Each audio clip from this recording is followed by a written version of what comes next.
Welcome back, Hallmark Hot Takers, to another riveting episode of Hallmark Hot Takes. This is episode 17 of season 4 of Hallmark Hot Takes, where we watch, rate, and review all of the countdown to Christmas movies from the Hallmark Channel. Episode 101. We've already Legacy had number. Episode 100 fanfare. Oh, we're not going to continue that on? No, I don't think. It's just 17 of season 4. When we get to 200, we can celebrate again. 150? Sure, 150. Okay. But you need to explain the complex rating system that we have here. Candy cane based rating system. Half candy cane, up to 5 candy canes. Add them together and get a score out of 10 possible candy canes. And that is based on how much we liked or disliked this movie. So tonight's offering is called Letters to Santa, starring Katie LeClerc and Rafael de la Fuente. You like? Amazing again. So meet Enrique and Rebecca. What is this part? Oh, this is the rapid recap. Okay. So meet Enrique and Rebecca, estranged spouses who are living separately in the lead up to Christmas because they're trying to decide, they're in therapy, couples therapy, trying to decide if they're going to, hit the bricks or work it out. So Rebecca is a children's author who has a third book due the day before Christmas that she hasn't even started working on. And Enrique works for his mother's now, because his dad's dead, his mother's restaurant as the general manager. And they have 2 kids, Sam and Izzy, who meet a Santa at a bookstore, and this Santa gives them this magic pen that they write letters to. The letters are intercepted by Enrique's mother, who starts granting them wishes like a new puppy and stuff, causing some tension between Enrique and Rebecca. And they're on the skids because I guess Enrique took the advance that Rebecca had on her book and put it into his mother's restaurant. And that did not sit well with her. And Enrique is upset with Rebecca because, I don't really remember the reason. But anyhow, the kids eventually wish to Santa that their parents will get back together. And Enrique and Rebecca have to work through all their problems. Meanwhile, there's a couple of side characters like book illustrator Liam and some lady named Candy who is supposed to be, someone who that Rebecca's supposed to be jealous of. Anyhow, at the end of the movie, they all find out that the Santa granting the wishes was really the grandma, and Enrique and Rebecca work out their problems, and Enrique starts writing music again, and Rebecca's new book is a hit already, and it hasn't even been written yet, and they get back together on Christmas Eve. And then they're all together Christmas morning, and everybody's happy, and that was Letters to Santa. That was an amazing recap on a fantastic movie. Let's get down to the review. It's review time. Okay, I think I know where we're going, but where do you think we should go first? Likes. It's going to be slim pickings. The puppy. Puppy. Was cute. Noelle? We love puppies. Noelle, the puppy, I think. So the funny part about the puppy was they kept trying to hold the puppy, and the puppy was just not cooperating. He was like, all over the place. Well, the part when he's sleeping was pretty cute. Yeah, he was cute. Cute puppy. Love the puppy. They mentioned the Bible in this movie. Yes, love the Bible. We like the Bible. We're Jesus people. I liked the Santa pen. It was cool. It was golden. I liked Liam. Yes, the illustrator. He was actually London. the only interesting person in this whole movie. I like Candy. She was okay. She was okay. And I liked Enrique's truck. Enrique's truck kept breaking down, though. Yeah, but it was a cool old-timey truck. Yeah. I like a good old-timey truck. Yeah. That's it. We are 55 seconds in, and our likes are done. Oh, there was a reference that Liam was C-3PO, because he knew 4 languages. That was funny. Yes. That was the one also funny part of this movie. Yes. I have dog best part of the movie. So Liam, the side character for me, was the best part. All right, let's just move on to the dislikes. Is this a like or dislike? I thought Enrique would have been better off with Candy. I don't know. Is that better? I just didn't care if they got back together. I wanted them to separate forever because they thought she was better with Liam and he was better with Candy. Well, then they made a thing of like Candy liked Liam. Yeah. She called him Hot Liam. So I don't know. Maybe they got together at the end. All right, let's get to the dislikes. All right. The list is so long. They start out, they're at a tree farm. They're picking out a tree for the mom's restaurant. The grandmother's restaurant, excuse me. Yep. And they've decided that they're going to try and do all their traditions together because they're not divorced. They're just separated and they're trying to work it out. So they're going to try and keep it as normal as they can. So their tradition is to like pick out and decorate this tree. And then she just bails. Rebecca just bails. And she's like, no, you do it. You do it with them. Before it was even cut down. So they barely picked it up. So like they were at the tree farm and then she just left. Like she could have at least stayed to get the tree. I thought the therapist was not a very good therapist. They would have like this major breakthrough and she's like, time's up. You're going to have to work on this by yourselves at home. Also, he was taking phone calls during the therapy. During therapy, right. Like the one thing that bothered me is I didn't like either one of them. No. It wasn't like I liked one of them and I wasn't even rooting for these two. No, they didn't, this movie was I was kind of, it was pretty tough. They didn't really lay a foundation of why they, like you got that she was upset about the money, which was fair, but that didn't seem like enough. Why wouldn't Enrique tell her? They made it sound like he just gave his mom this money without telling her what it was for. Like his dad just died. He had all these medical bills and like they were in danger of losing the restaurant.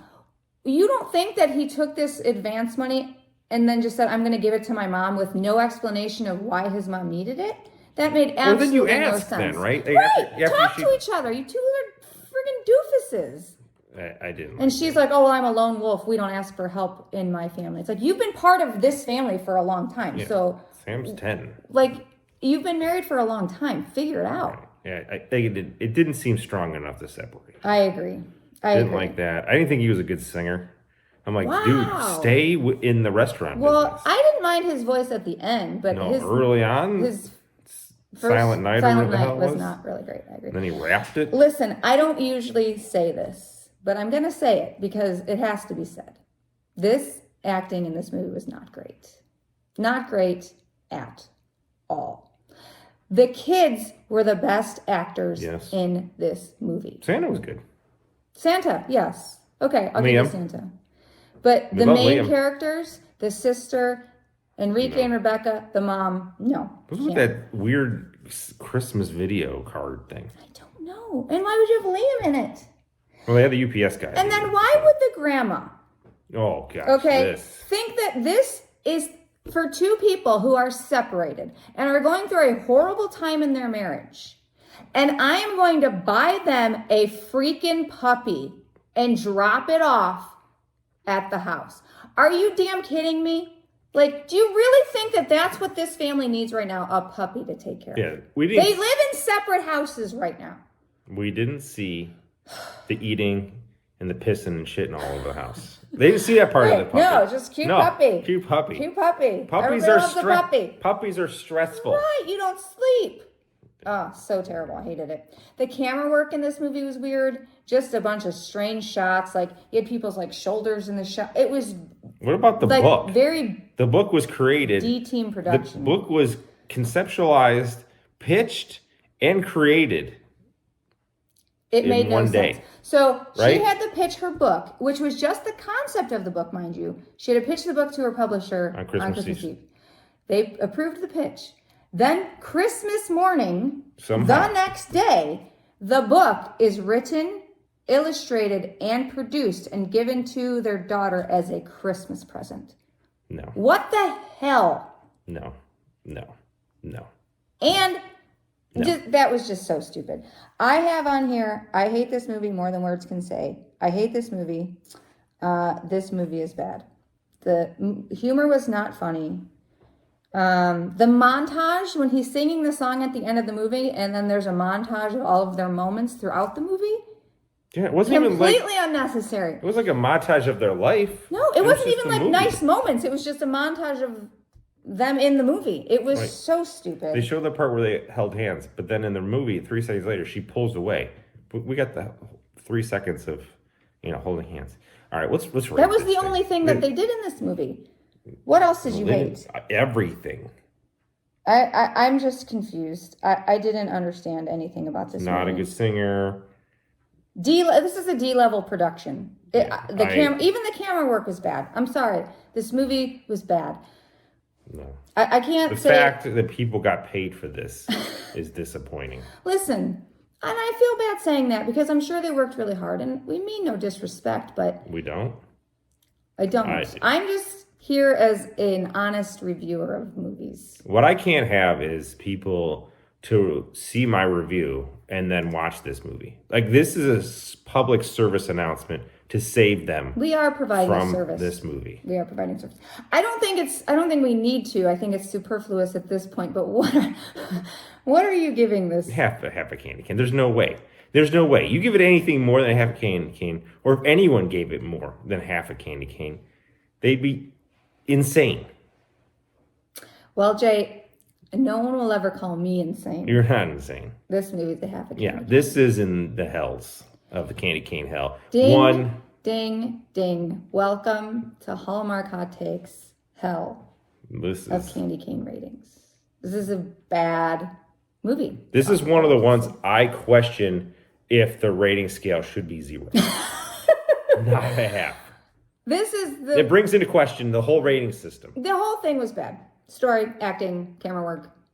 I'm sorry, it's brutal, but I don't know what to tell you. It has to be done. It has to be done. For every 9.5 and 10, there is this. This is a sharp fall from the 9.5 that we just did like that last one. That was good. Let's go watch that one again. Yeah. Catch Me If You Claus. Catch Me If I Claus. Rip Catch Me If I Claus. Letters to Santa. Yeah. All right, let's to Candy Cane Hell. Population in this movie. All right, let's do preview. All right, we're going to put that behind us. Way behind us. Like, so far behind us, we'll never think of it again. I hope. What's up next? Holiday Road, starring Sarah Koenig and Warren Christie. So when a bunch of people get together in a van and get stranded, apparently, and when their unexpected journey brings them into uncharted territory, they navigate a series of misadventures together to form a deeper bond that just might change the trajectory of their lives. And there is a note on this one that this story is inspired by true events. So inspired by people who have gone on a road trip in a van, if you can believe it. No. So it's got to be. It's got to be. It can't. Technically, it can't get worse. So that's actually a good position to be. This movie's in a great position because you're playing with house money at this point. I mean, you're gonna get a better rating. God, if we have 2 hell dwellers in a row. That would be a death knell to Hallmark Hot Takes. Like, that'd be tough to get up in the morning and watch another one. If you saw it. That'd be tough to go in to movie number 3 of the 7-movie bonanza for Thanksgiving. And yikes. All right. We'll see you next time.